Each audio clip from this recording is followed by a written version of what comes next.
લવજી ને લવલિયો એ બે નાથબારા હતા અને ગામ રાજુલામાં મારીકાના ઓફ થઈ ગઈ તો અમને પીરિયાને બોલાવ્યા એમ અમે ગયા અહીંયા ચાલીને સામે ચાલીને અમે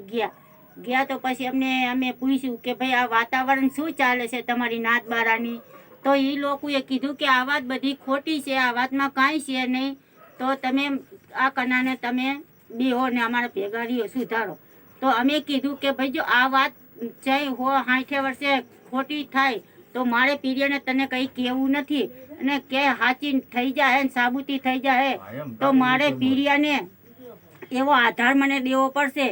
તો પછી મેં ગામ ચનુરનો વાઝેલિયો એને મેં જામીન એને દીધો કે હા મારો જામીન છે સાચું થઈ જાય તો આ જામીન હું તમારી ભરતી પૂરી કરીશ જામીન એમ બોલે છે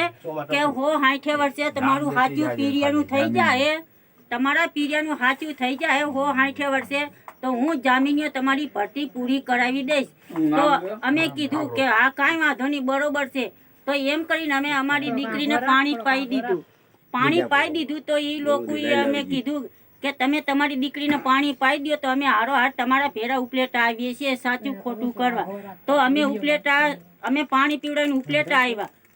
આવ્યા તો અમને એ લોકોએ કીધું કે તમે આગળ જાઓ તો અમે તમારી પાછળ આવીએ છીએ તો અમે એક દી અગાઉ ગયા અને અમે વાર જોઈ તો એ લોકો આવ્યા નહીં અને મારા આદમી બાંધેલા હતા એ આદમી અને જામીનીઓ અમે આવ્યા એટલે મેરામ લઈએ તો ગામ ઉપલેટામાંથી વયો ગયો અને વાં લવલિયો હતો તો એ ગામ ધોરાજીમાં ઉતરી ગયો તો હવે એમાં અમે વારજો જઈને બેઠા તો ગામે કીધું કે ભાઈ અટાણે નહીં આવે તો પછી આદમી અમને એમ બોલે છે કે આપણે હાલો 22 તારીખનો વધાર લઈ લો 22 તારીખે લવલિયાને લઈને અમે હાજર કરી દેવું તમને તો અમે પીરિયાએ કીધું કે આ કાંઈ વાંધો નહીં બરોબર છે હાલો તો હવે 22 તારીખે પાછી વહી ગઈ તો અમે પાછા એને બોલાવ્યા પાણી પીવડાવીને અમે પાછું કીધું એને તો કે ભાઈ હવે તમે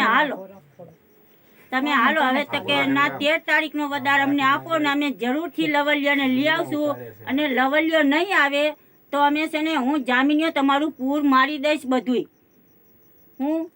એટલે કે લવલિયો આવે કે ના આવે તો હું જામીનીઓ તમારી ભરતી પૂરી કરી દઈશ તો આ જૂઠમાં પેસી અને અમે 3 ભાવ કર્યા 3 ચાલ કર્યા તોય અમને જવાબ દેતા નથી અને આ બધું આ સાચી વાત છે કે આ નાથબારો છે તોય હજી આ જૂઠમાં પેસીને અમને